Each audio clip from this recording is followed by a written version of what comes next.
Bonjour à tous. L'enregistrement de ce Curé enragé numéro 32 change de l'ordinaire. Nous sommes devant une basilique, la basilique du Crocifisso di Bocca, Bocca étant une petite localité en pleine campagne italienne dans le nord de l'Italie, en Piémont, dans le diocèse de Novara. Cette basilique dédiée à la Sainte Croix a pour caractéristique d'avoir été construite par les dons des fidèles, bien sûr, mais surtout par des cultivateurs de la région qui offraient une journée, 2 journées, 3 journées de leurs mains, de leurs bras, de leur capacité à travailler manuellement. Et petit à petit, cette immense basilique, nous voyons la taille d'une personne qui rentre dans la basilique par rapport aux colonnes, c'est gigantesque.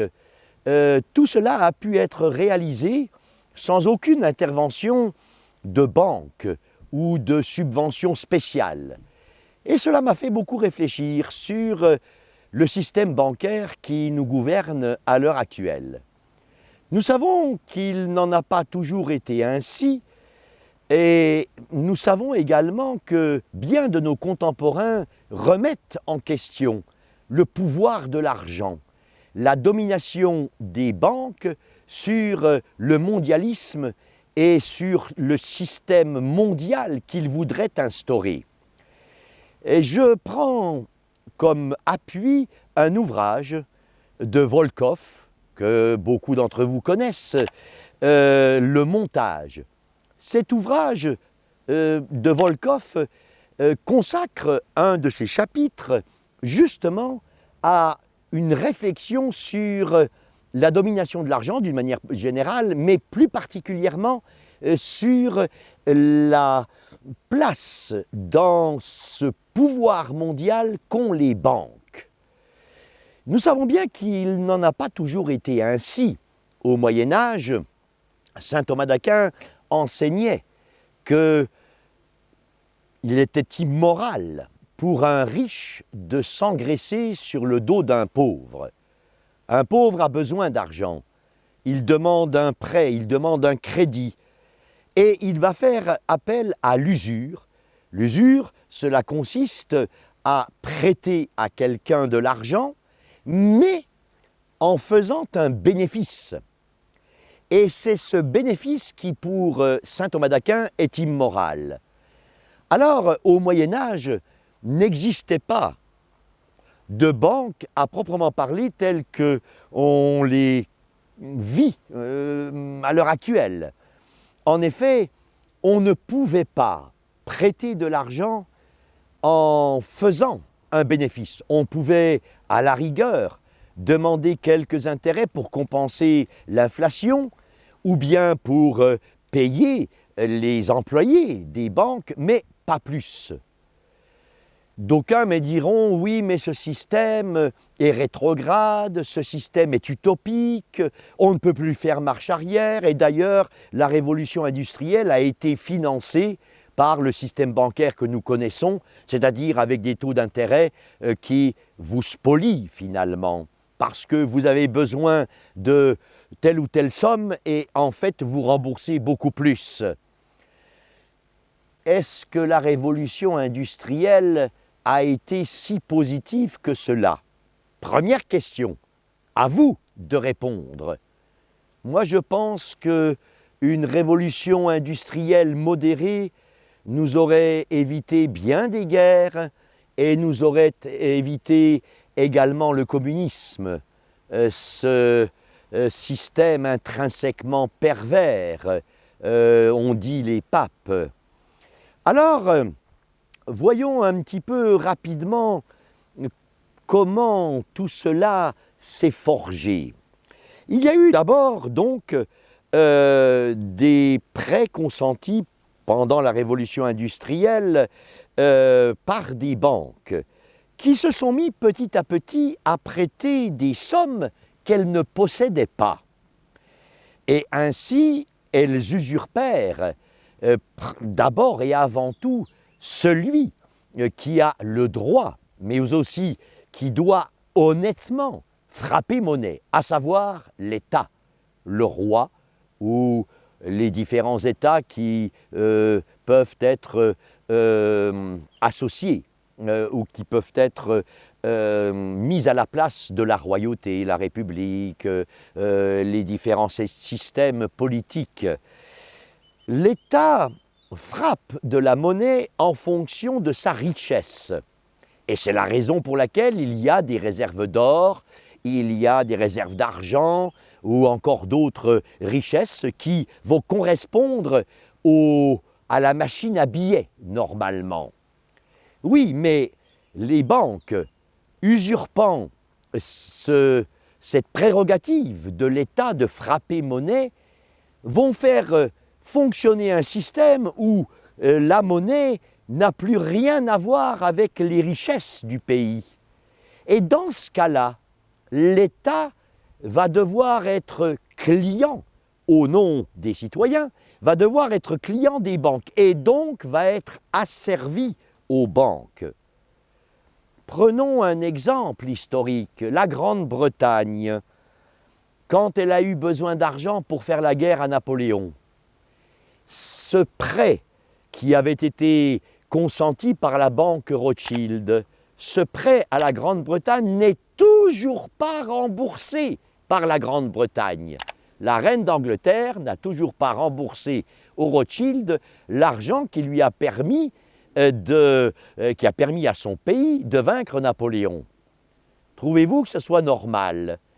Et donc, la banque Rothschild a beau jeu maintenant de faire pression sur la City pour que la City soit exempte du gouvernement royal de Grande-Bretagne, tout le monde le sait. Autrement dit, les usuriers, le système bancaire les usuriers qui possèdent les banques, petit à petit, vont amener les États à être leurs clients, et leurs clients obligés, au sens vraiment fort du terme obligation. Et cela va changer le cours de l'histoire. En 1908, la Russie impériale, la Russie des tsars, avait 58% d'endettement. En 1914, au début de la Première Guerre mondiale, 83% de cette dette russe était remboursée aux banquiers. Et donc, le pouvoir impérial, la Russie impériale, était vraiment indépendante des usuriers, indépendante des banquiers mondiaux. Alors après, quand on apprend que le banquier allemand Warburg va financer Lénine, aidé par 4 banquiers des USA, de l'Amérique du Nord, des États-Unis, mais aussi de la Grande-Bretagne, et tout cela va financer la révolution russe, avec les conséquences économiques que nous connaissons bien, à savoir l'extrême pauvreté dans laquelle la Russie va vivre, aussi bien sous Lénine, et aussi bien sous Staline, et aussi bien ensuite sous Khrouchtchev. Je veux dire par là, finalement, est-ce qu'on est si sûr que cela, le fait de savoir, est-ce qu'on est si sûr que la révolution russe n'a pas été provoquée par le pouvoir de l'argent, par le pouvoir banquier, par les usuriers qui pratiquent l'usure, ce qui a bien sûr non seulement mis à plat complètement la Russie, mais qui a provoqué le communisme, et avec le communisme, les centaines de millions de morts que le livre noir du communisme a mis en lumière.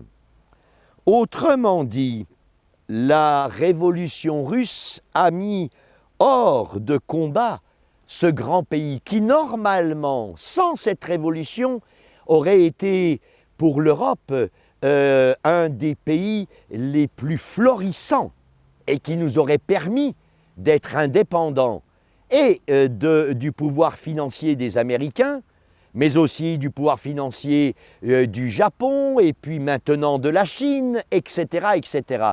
Est-ce que finalement, le système bancaire que nous avons adopté et qui maintenant nous est imposé, est-ce que finalement il est si bon pour l'humanité?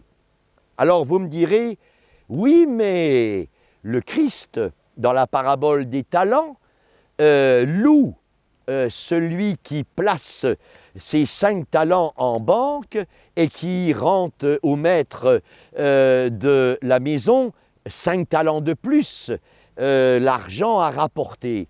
Nous savons bien que le Christ, en aucune manière, ne loue le système bancaire. Simplement, il loue celui qui travaille à la sueur de son front pour le royaume de Dieu et qui fait fructifier les talents, les dons que la grâce de Dieu lui a donnés en le faisant naître, en le créant et en le mettant au monde. Ça, oui. Dire que Jésus est pour le système bancaire mondial à l'heure actuelle, certainement pas. Quand on voit que bien des guerres après la révolution russe, justement, et que presque toutes les guerres n'ont comme motif que la finance, et la finance aux mains d'un certain nombre de groupes mondiaux qui, à l'heure actuelle, nous font la pluie et le beau temps et qui, par exemple, nous donnent notre président de la République actuelle. Parce que tout le monde sait bien qu'enfin, sans les banques, c'était difficile pour notre président d'être élu comme ça.